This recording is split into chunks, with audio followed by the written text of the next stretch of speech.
So for my realtors, from a lender's perspective, let's talk about one of the more unfortunate parts of real estate, which is clients going through a divorce or separation. So in these situations, how we handle it depends on whether or not that departing spouse wants proceeds from that equity or doesn't need any equity taken out.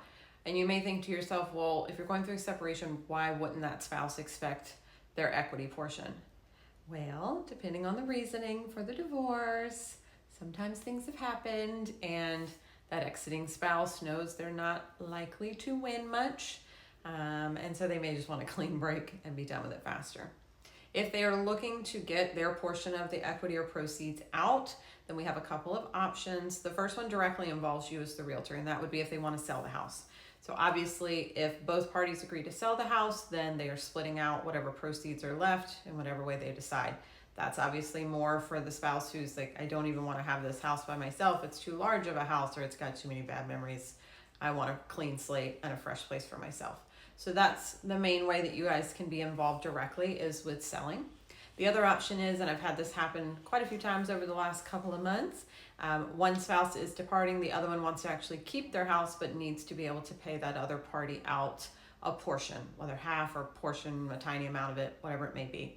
And in that case, we would do a cash out refinance. And so there they can pull out some of their equity. They have to leave at least 20% equity in that home, no matter what, because it is a traditional cash out refinance in that aspect. So they can take out a good portion of their equity if they need to, depending on what they owe on the home, and be able to give those proceeds directly out to a spouse. Now, the good thing about that type of transaction is the rates are actually a little bit lower than a full cash out refinance. There's a weird extra guideline for it.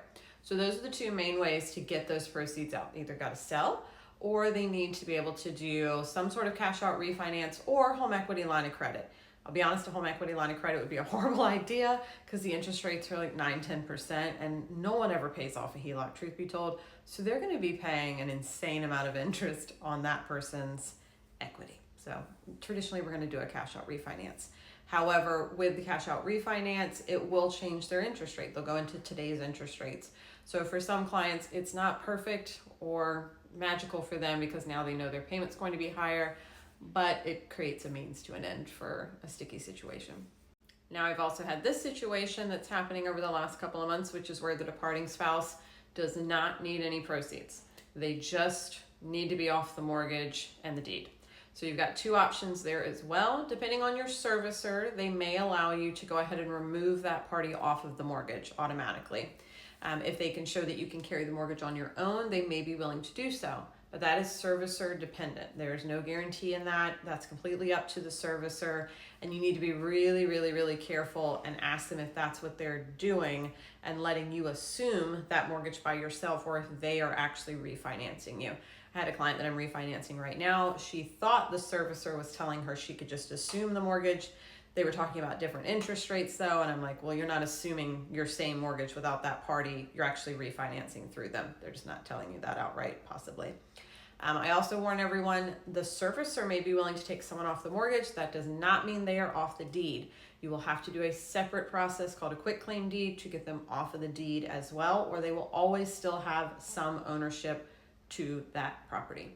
So you can start with the servicer. If you don't need any proceeds out, see if your servicer allows it. They will typically charge you to do it, but it won't require a full refinance. Or what most people end up doing is they will do a refinance to be able to change that mortgage over to just their name and do the quitclaim deed during that process. This works perfectly. If you already had a little bit higher interest rate, you may actually be able to also reduce your rate at the same time. So you may be thinking to yourself, well, as a realtor, I don't really care about advising my clients to talk to a lender if they're going through a divorce. It benefits me if they sell their house, right? Like, I'm here to sell houses and help people buy houses, so I don't need that refinance side. But I tell all my realtors, you would be surprised how many people come to us to do a refinance on the home, realize, number one, how much equity they actually have that they could be putting as a down payment to something else, and two, how high that payment is going to change, especially my individuals who are in those 3% interest rates. And some of them, when they do that girl math, go, oh, well, if I'm going to have a higher payment and I have all this equity, why don't I just get another house? I could start over, have a nicer house, a newer house, something that was more in line with what I wanted, a fresh start, or finally move into the school district they've been wanting to move into for their kids. So we do have quite a few that start out as a refinance and actually turn into them wanting to sell their house, which ends up being referrals for you. So I would say, just because they're going through a divorce and they're not willing to sell, I wouldn't just drop it and go, well, go contact a lender. I would still get them in touch with your preferred lender, because it may still flip right back around to them selling. But I hope that information was helpful and gives you some at least starting information to give to clients who have questions about this unfortunate situation. If you have any questions, send me a comment, send me a DM, or reach out.